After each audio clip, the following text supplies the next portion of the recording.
قرآن کریم کا مطالعہ محض الفاظ کی تلاوت نہیں بلکہ یہ انسان کے اندر ایک انقلاب برپا کر دیتا ہے۔ یہ دو عظیم حقیقتیں عطا کرتا ہے، ایک اپنی ذات کی پہچان اور دوسرا اپنے رب کی معرفت۔ ہر آیت کو اس نیت سے پڑھنا چاہیے کہ میں خود کو پہچان لوں، اپنے باطن میں اتر جاؤں، میری روح بیدار ہو جائے، میرا دل نور سے بھر جائے اور میرا نفس قابو میں آ جائے۔ قرآن وہ آئینہ ہے کہ جس میں انسان اپنی اصل صورت دیکھ سکتا ہے۔ خود کو پہچاننا اور خود کو عمل کرنے کی جتنی باتیں دنیا کرتی ہیں، قرآن ان سب سے کہیں آگے بڑھ کر انسان کو اس کے باطن کی حقیقت دکھاتا ہے۔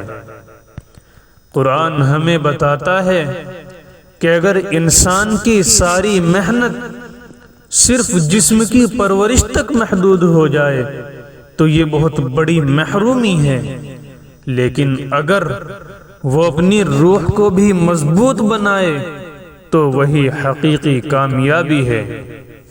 قرآن خود کو روح کہتا ہے، یعنی جب یہ الہی روح انسان کی روح سے جڑتی ہے تو اسے نئی زندگی عطا ہوتی ہے۔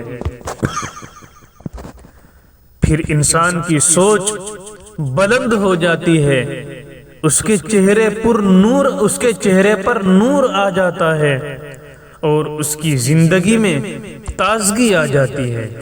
جن کی روحیں مردہ ہوں ان کے چہروں پر سکون نہیں ہوتا، ان کے دل بے چین اور پیشانیاں فکر سے بھری ہوتی ہیں۔ قرآن نے ہمیں بتایا کہ سکون باہر نہیں، دل کے اندر ہے۔ جب دل مطمئن ہو جائے تو دنیا کی کوئی مصیبت انسان کو ہلا نہیں سکتی۔ جب گناہ کی آگ بھڑکتی ہے تو قلب مطمئن اس پر ٹھنڈا پانی ڈال دیتا ہے اور وہ شعلے راکھ بن جاتے ہیں۔ قرآن نے انسان کے نفس کو 3 درجوں میں تقسیم کیا ہے۔ نفس امارہ جو برائی کی طرف کھینچتا ہے، نفس لوامہ جو ملامت کر کے سنبھالتا ہے، اور نفس مطمئنہ جو سکون اور کامیابی کا مقام ہے۔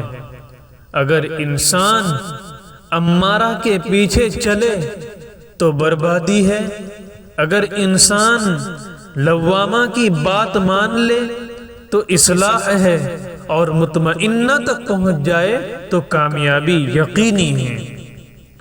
قرآن اعلان کرتا ہے، آنکھیں اندھی نہیں، دل اندھے ہو جاتے ہیں۔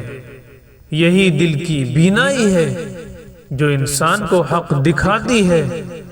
دل اندھا ہو جائے تو انسان ٹھوکریں کھاتا ہے، ہر برائی کو جائز سمجھنے لگتا ہے، مگر پھر بھی سکون حاصل نہیں کر پاتا۔